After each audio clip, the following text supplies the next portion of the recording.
Hi friends. We're back. And it has been a little while. I hope you missed me. Hi everyone. I'm so glad it is summer. Aren't you, Judge Jerry? Me? What's so special about summer? I still have to work and endure the hot sun in this hot robe. What do you plan to do this summer, Kate? Beach, camping and shopping. Ugh. I don't like any of those. The beach is too hot and sandy. Camping is too uncomfortable and with too many bugs. And shopping means my money goes away and I get more stuff. And I don't need more stuff at my age. And the best thing about summer for me is no school work. Yeah. Yay. Yeah. I can do pretty much anything I want. And promise me you'll be here to help me make more videos. I can't promise you that, Judge Jerry. I've got my own life to live. Can't you be more gentle and not put me down like that? But it is the truth. Which brings me to our fruit of the spirit for today, gentleness.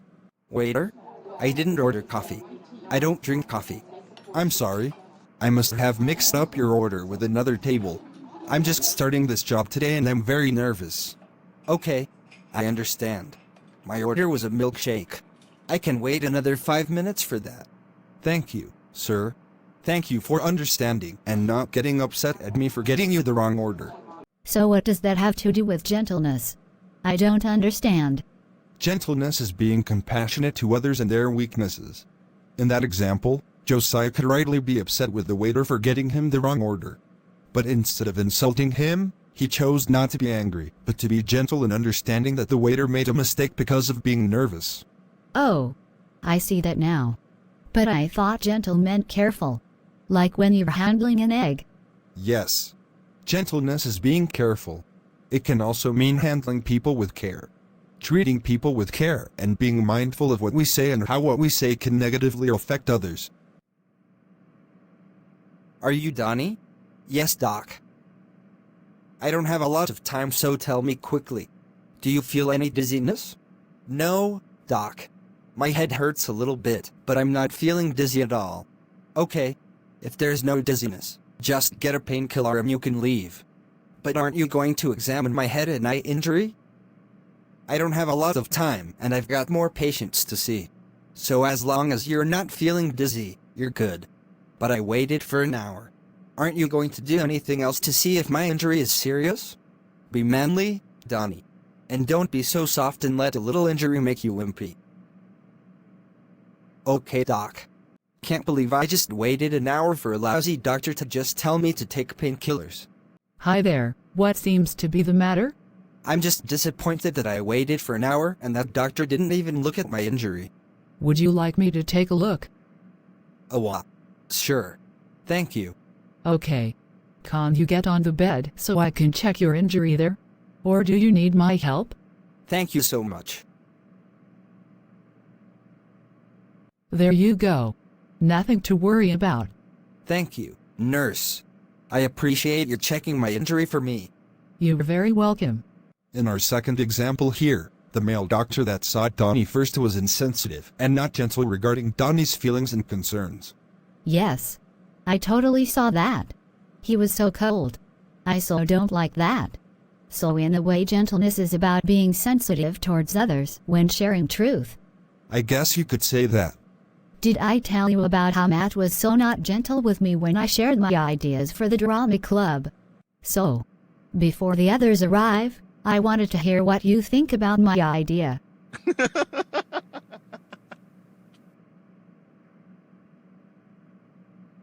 So what's that supposed to mean? Isn't it obvious? I mean, that was a horrible idea for a play. You should leave playwriting to the experts.